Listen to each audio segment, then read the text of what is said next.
आता आपल्याला गुरुवर्य पद्माकरजी महाराज यांचं थोडंसं मार्गदर्शन घ्यायचं आहे आणि त्या निमित्ताने आमची अशी धारणा आहे की पद्माकर महाराजांच्या जीवनाचा जो आम्हाला परिचय आहे त्याच्यामध्ये अगदी पदोपदी वाटतं की शुचिनाम श्रीमताम गे हे योगो भ्रष्टोभिजायते.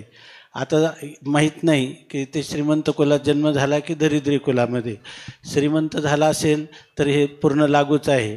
आणि त्याच्यापेक्षा अथवा योगिनामेव कुले भवती धीमताम एतद्धि दुर्लभतरम लोके जन्म यदुदृशम. जर गरीब कुळामध्ये जन्म झालेला असेल तर त्यांच्या ठिकाणी अधिक वैराग्य येतं. आणि शंकरानंदांनी सांगितलं की हा जन्म जो आहे तो सर्वापेक्षा श्रेष्ठ आहे, दुर्लभतर असा हा जन्म आहे.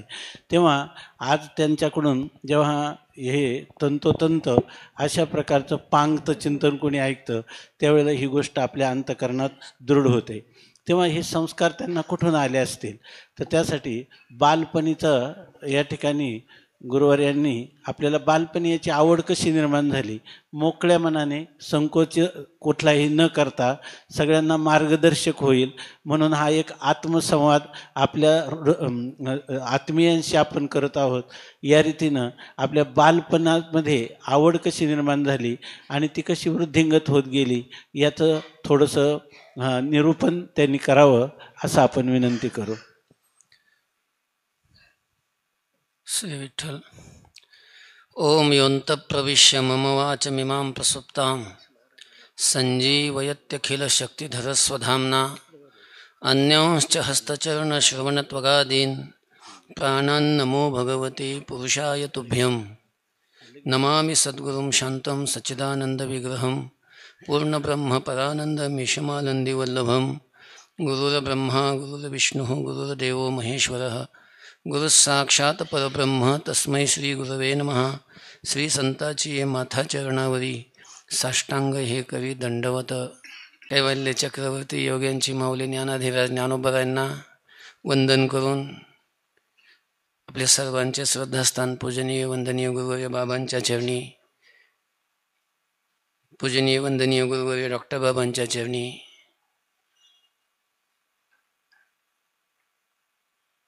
ज्यांच्यामुळं जे काय आहे ते सर्व मी आहे असे माझे पूजनीय वंदनीय गुरुवर्य बाबा त्यांच्याही चरणी वंदन करतो. उपस्थित सर्व गुरुजन, सर्व साधक, सर्व माता भगिनी सर्वांच्या चरणी वंदन करतो. बाबांनी विचारले की लहानपणी परमार्थ क्षेत्रातली आवड कशी निर्माण झाली. तर शेतकरी कुटुंबामध्ये माझे आईवडील आहेत आणि थोडेसे भक्तीचे वारकरी संप्रदायाचे संस्कार घरातच असल्यामुळं मी लहानपणी पहिली दुसरीला तिसरीला असतानाच थोडं अक्षर ओळख झाली, वाचायला येऊ लागलं की माझी आई हरिपाठ म्हटल्याशिवाय, हरिपाठ वाचल्याशिवाय जेवायला देत नव्हती, दूध चहा काहीच देत नव्हती.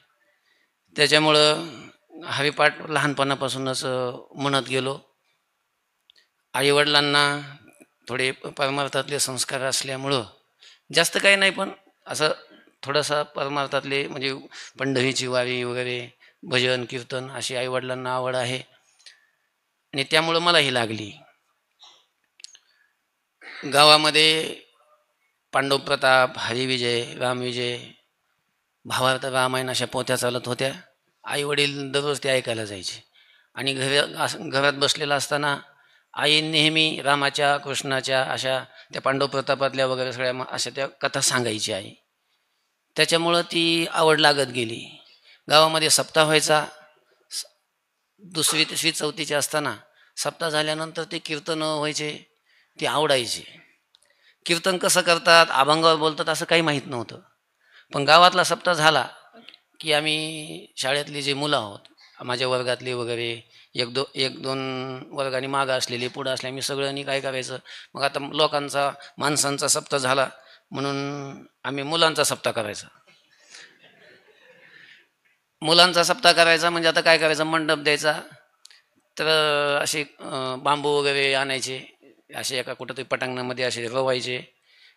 असं घरोघरी अशा बायकाकडून साड्या गोळा करायच्या आणि साड्याचं गाठी बांधून ते मंडप तयार करायचा. आणि कीर्तन वगैरे करायचे. कीर्तन वगैरे काय करतात, कसं करतात काही माहीत नव्हतं. म्हणजे कीर्तन कसं असतं हे माहीत नव्हतं, तेव्हापासूनच कीर्तन करावं वाटत होतं.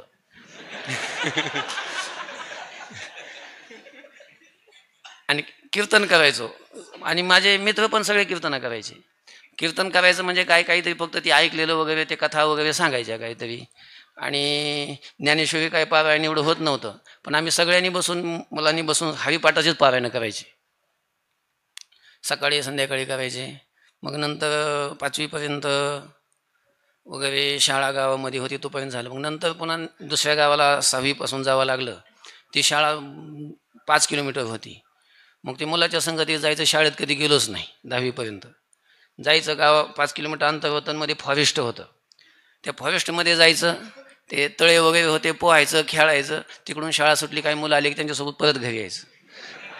असं म्हणजे शालेय शिक्षणाचं काही एवढं शालेय शिक्षण झालेलंच नाही. काय 10वी-12वीपर्यंत झालं, ते रेग्युलर केलं नाही, शाळेत कधी गेलोच नाही. मग नंतर 10वी झाल्यानंतर गावामध्ये भजन शिकवण्यासाठी वडिलांनी आणि काय गावातले माझ्या वडिलाचे मित्र वगैरे त्यांनी आम्हाला, काही मुलांना भजन शिकवण्यासाठी एक शिक्षक म्हणून, एक देवदास गुरुजी पवार म्हणून, त्यांना आम्हाला भजन शिकवण्यासाठी त्यांना ठेवलं पैसे देऊन. असं भजन शिकायला लागलो.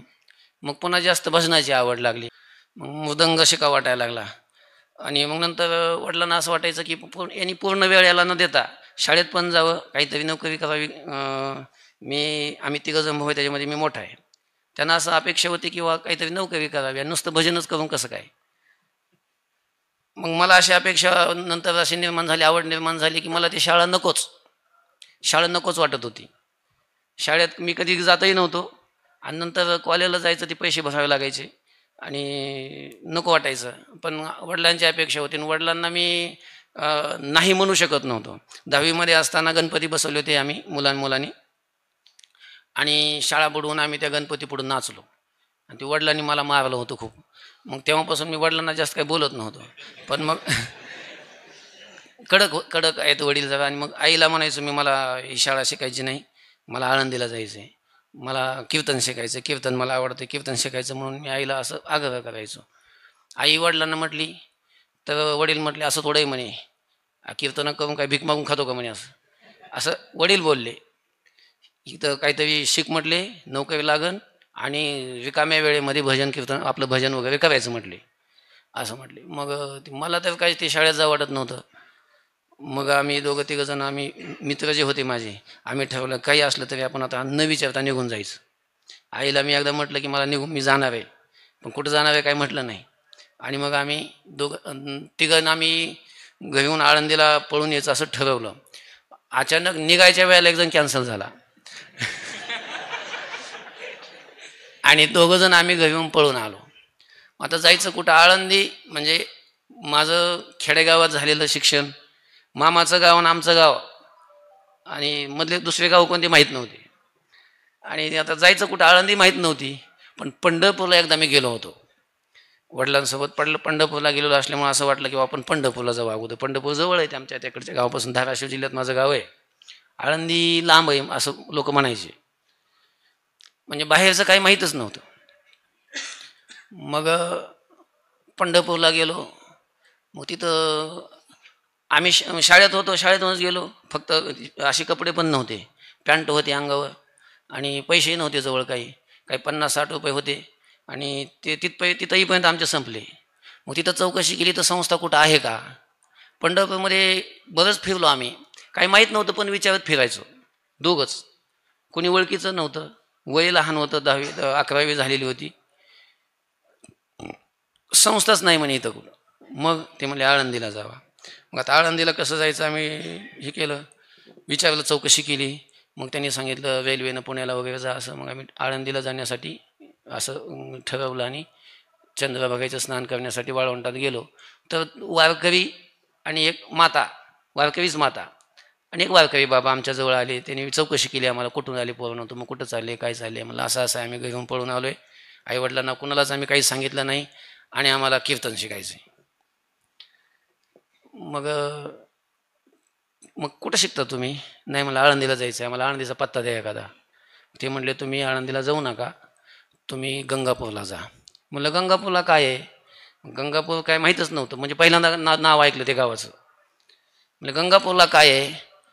ते म्हटले की वा गंगापूरला राऊत महाराज आहेत आणि तुम्ही आळंदीला चालले. तुम्ही आळंदीला कोण तुमचं ओळखीचं आहे का, परिचयाचं आहे का?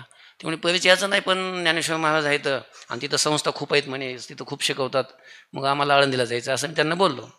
ते म्हणे तुम्ही गंगापूरला जावा, गंगापूरला राऊत महाराज आहेत आणि ते तुम्हाला शिकवतील. पण तुम्ही म्हणता पळून आलेले, तुमच्याकडे काही नाही आहे, तुम्हाला आळंदीला संस्थेत कोण ठेवीन, तुम्ही गंगापूरला जावा.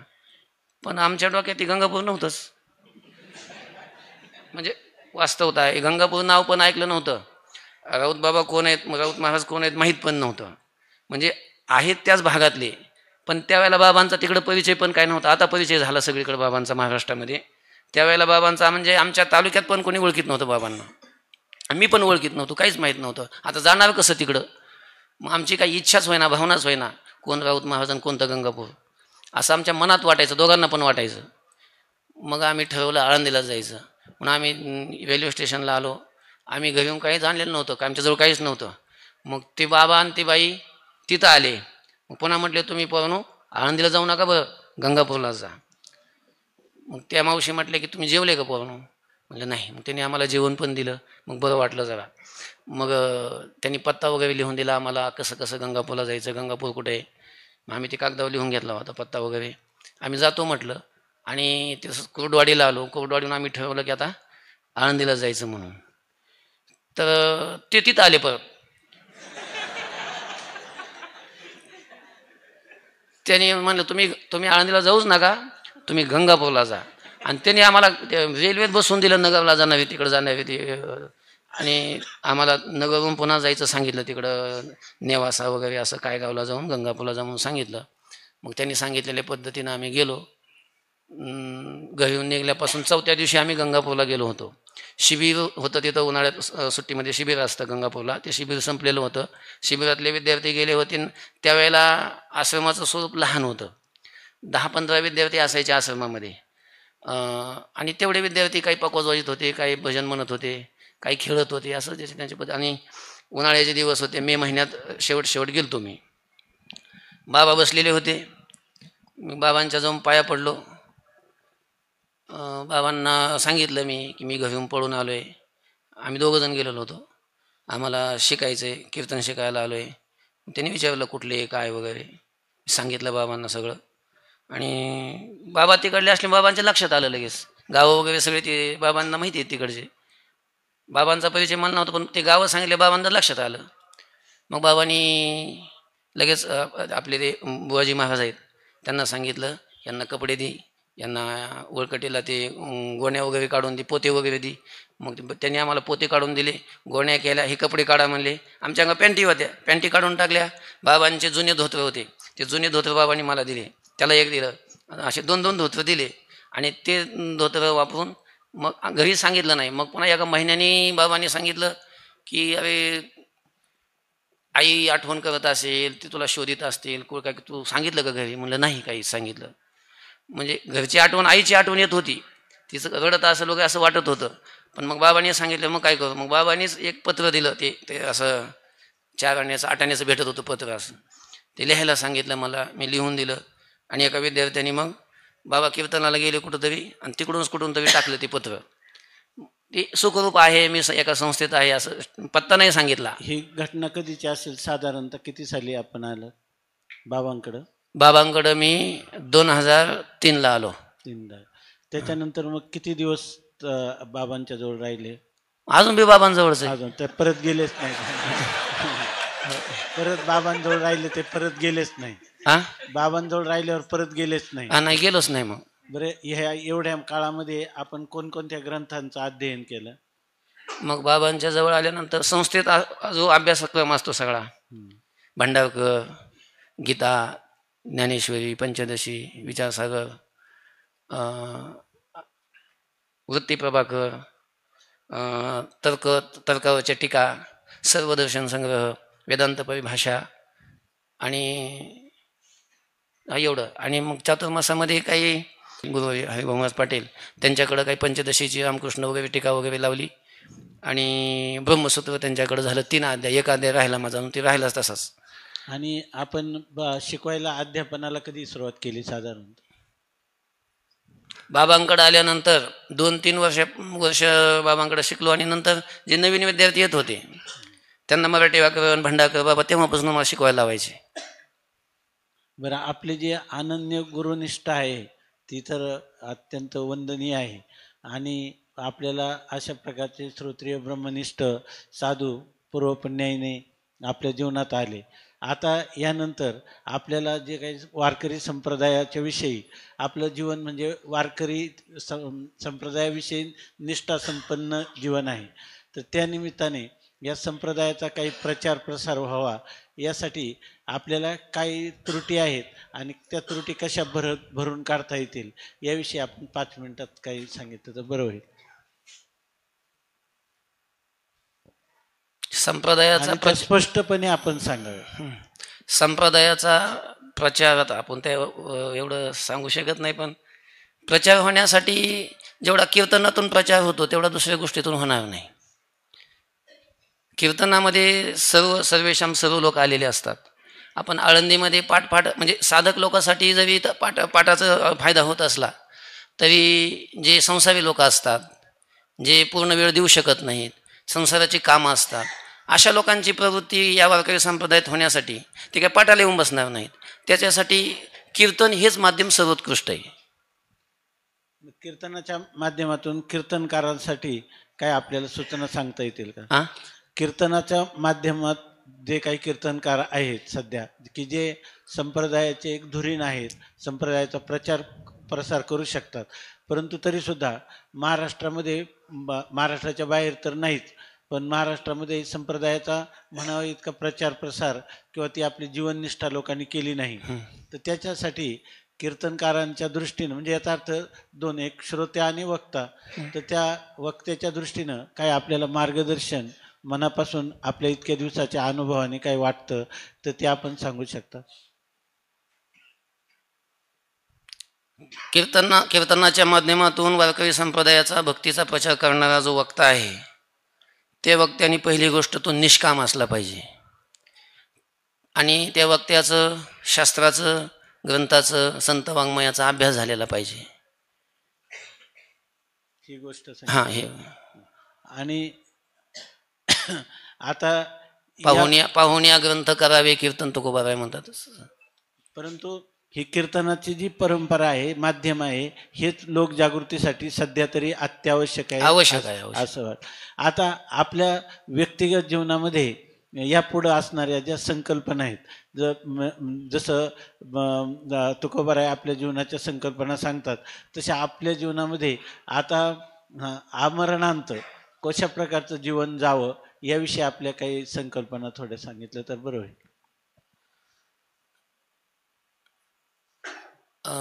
मी बाबांकडे येईपर्यंत मला कीर्तन शिकायचं एवढं माझं ध्येय होतं, कारण कीर्तन माझं अजूनही खूप आवडतं. मी कीर्तना जरी नसलो, दुसरीकडे कीर्तन जरी सुरू झालं तरी माझं असं अंग सळसळ करतं. त्यामुळं कीर्तनाची ही तर अपेक्षा आहे, पण बाबांकडे आल्यापासून बाबांचं जे कार्य, बाबांची जी इच्छा आहे, गुरुदेव बाबांची, त्यांच्या इच्छेनुसारच पूर्ण जीवन आपलं घालवायचं असं ठरवलेलं आहे मी. आतापर्यंत आपला जो बाबांचा जवळून सहवास आला त्याच्यामध्ये बाबांच्या संकल्पना किंवा बाबांचं याविषयी असणारं मत ते काय आहे असा आपला निश्चय झाला? बाबांचं मत की वारकरी संप्रदायाचा प्रचार व्हावा ही बाबांची खूप इच्छा आहे, आणि जे प्रचार करणारे जे आहेत प्रचारक, कीर्तनकार, प्रवचनकार, यांनी निष्काम असावं आणि निष्काम भक्ती करून म्हणजे आपला स्वतःचाही उद्धार करून घ्यावा आणि अनेकांचाही उद्धार करावा. कारण कीर्तन ही साधनं, बाकीची साधनं जी आहेत, बाकीची साधनं ही स्वतःपुरती असतात, आणि कीर्तन हे साधन असं आहे, कीर्तन जो करणारा आहे त्याचाही उद्धार करतं, आणि तो कीर्तनकार आपल्याबरोबर अनेकाचा उद्धार करतो. सतरती स लोकांस्तारती, हे जसं नारद महर्षीने सांगितलेलं आहे तसं बाबांचंही मनोगत हेच आहे की वारकरी संप्रदायाचे उपासक आहेत, जे अभ्यासक आहेत, जे विद्यार्थी आहेत, त्यांनी संत वाङ्मयाचा, ग्रंथाचा, काही वेदांताचा अभ्यास करून स्वतःही कीर्तनाची साधना करावी आणि निष्काम कीर्तनाची साधना करून स्वतःचाही उद्धार करून घ्यावा आणि त्या कीर्तनाच्या माध्यमातून अनेक सर्व समाजाचा उद्धार करावा अशी बाबांची इच्छा आहे. खूप आपण जे काही आपलं अंतरंग व्यक्तिमत्व आहे तर ते गुरुवर्य टिळक सर आणि आपल्या उभयतांना या ठिकाणी थोडा त्रास दिल्याबद्दल आम्ही क्षमा याचना करतो आणि आपल्या दोघांनाही उदंड आयुष्य आरोग्य लाभून या संप्रदायाच्या कार्यासाठी, प्रचार प्रसाराच्या कार्यासाठी आणि आपल्याला जीवनमुक्तीच्या विलक्षण सुखाचा लाभ त्या माध्यमातून व्हावा अशी माऊलींच्या सत्तेतून माऊलींच्या चरणी प्रार्थना करतो. त्याबरोबर आज या ठिकाणी उपस्थित असणारे एक महान परंपरा, त्या परंपरेचे एक आता असणारे परंपरेतील महान व्यक्तिमत्व, तरुण व्यक्तिमत्व आमचे बंधुवर्य हरिभक्तपरायण महेशजी महाराज या ठिकाणी उपस्थित झालेले आहे. अत्यंत कमी वयामध्ये त्यांच्या किडनी ज्या आहेत तर त्या खराब झाल्या, परंतु त्या किडनीच्या ट्रान्सप्लांटचं ऑपरेशन झालेलं आहे आणि त्यांचं कार्य फार मोठं आहे. महाराष्ट्रामध्ये हा एक संप्रदायातला एक मोठा फड आहे. तर त्याच्यासाठी आज योगायोगाने ते आले. त्यांना आयसोलेशन आहे, एकटंच राहिलं पाहिजे, पण थोडा वेळ ते या ठिकाणी आले कारण गुरुवर्य महाराज या ठिकाणी गुरुवर्य टिळक सर, गुरुवर्य पद्माकरजी महाराज आणि गुरुवर्य बाबा यांचे काही आशीर्वाद त्यांना मिळावे आणि गुरुवर्य बाबांच्या हस्ते त्यांना शाल, श्रीफळ आणि काही ग्रंथ देऊन या ठिकाणी सत्कार केला जात आहे. त्याचं त्यांनी स्वीकार करावा अशी आम्ही त्यांना विनंती करतो. महेश महाराज माखणीकर, बरं. सिद्ध पुरुषांची परंपरा त्यांच्या घरात चालत आलेली आहे आतापर्यंत. पुंडलिक वरदा हरिविठ्ठल श्री ज्ञानदेव तुकाराम ज्ञानेश्वर महाराज की जय. आता यानंतर आरती होईल आणि सगळ्यांनी ताबडतोब प्रसाद घ्यायला जायचं. इथं कोणी थांबायचं नाही, वेळ झालेला आहे. इंद्रायणी चेतटे धरिला रहिवास विश्वतारावया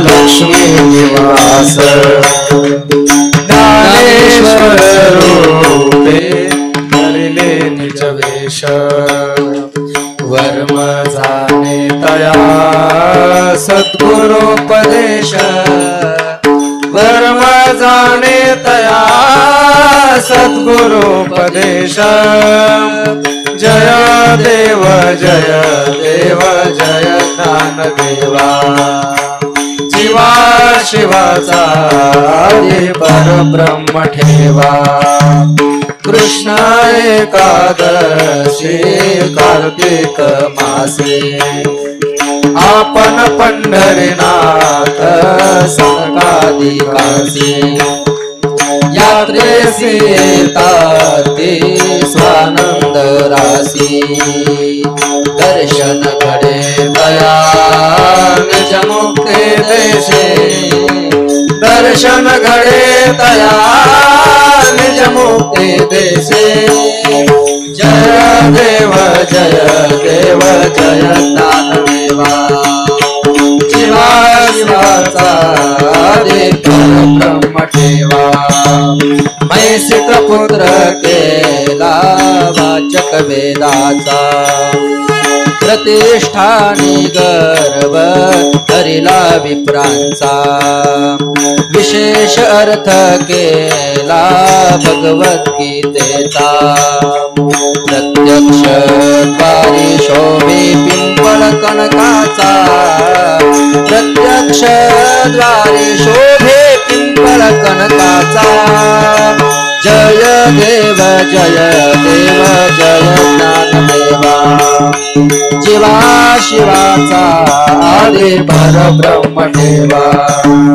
सनत सिद्ध गणा माझे तो श्रेष्ठ ज्ञानावरी माझे ज्ञान वरिष्ठ अनुताप दीप्ती विश्व घनदाट नामयावरी लोटे प्रेमाचा लोट नायावरी लोटे प्रेमाचा लोट लोटे प्रेमाचा लोट जय देव जय देव जय ज्ञानदेवा शिवा शिवाचा आदि परब्रह्म ठेवा पंचरचना सर्व ही भोगून त्यागेली अंतापाचे ज्वाळे देह बुद्धी हवेली वैराग्याचे निष्ठा प्रगटून दाखवेली अहता ममता करुण शांती वरिली जय जयाजी सद्गुरु स्वामी तुझ्या दातारा तारक तो सकलांचा जीवन सोयरा हरिभक्तीचा महिमा विशेष वाढविला विरक्ती ज्ञानाचा ठेवा उघडीला जगदोद्धारा लागी उपाय सुचविला निंदक दुर्जनांचा संध्य निरसिला जय जयाजी सद्गुरु स्वामी तुझ्या दातारा तारक तो सकळांचा जीवन सोयरा तेरा दिवस वया रक्षोनिया उदकी कोरड्याची काढोने दाखविल्या शेती अपार कविता शक्ती वीरवून विधी अंगी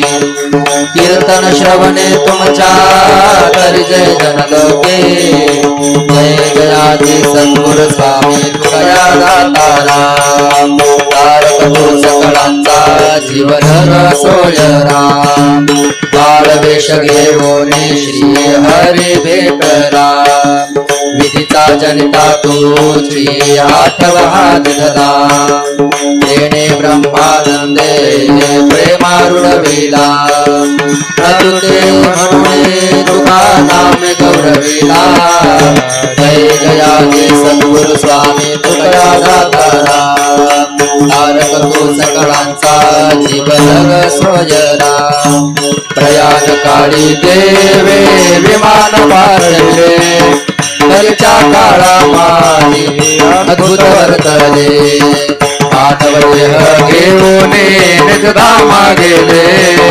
निळामने सकळ संता तोरविले जय जयाजी सद्गुरु स्वामी तुझ्या दातारा तारक तो सकळांचा जीवन सोयरा आरती तुकारामा स्वामी सद्गुरु धामा सच्चिदानंद मूर्ती आय दाखवी आमा आरती तुकारामा राघवे सागरात पाषाण तारियले तैसे यात कोबाने अभंग रक्षिले आरती तुकारामा स्वामी सद्गुरु धामा सच्चिदानंद मूर्ती आय दाखवी आमा आरती तुकारामा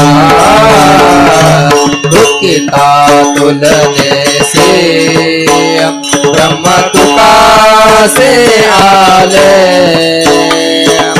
मन निरामेश्वरे मन निरामेश्वरे चरणी मस्तक ठेविले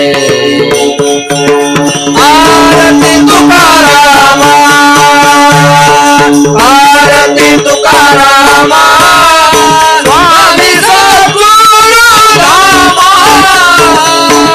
सच्चिदानंद मूर्ती सच्चिदानंद मूर्ती आय दाखवी आमा आरती तुकारामा हरे गुरु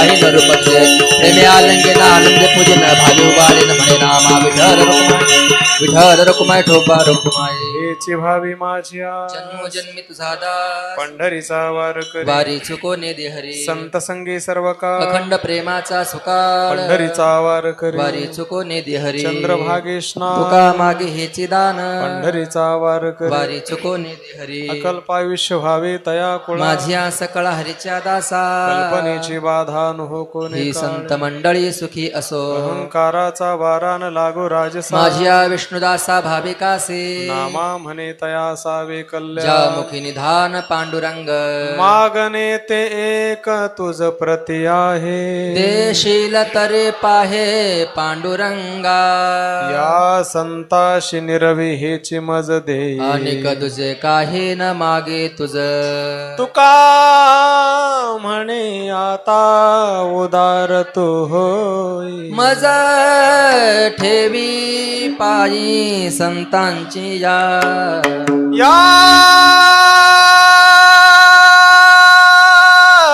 संतासी निरवी हेची मज दे बाबांना रस्ता द्या आनिक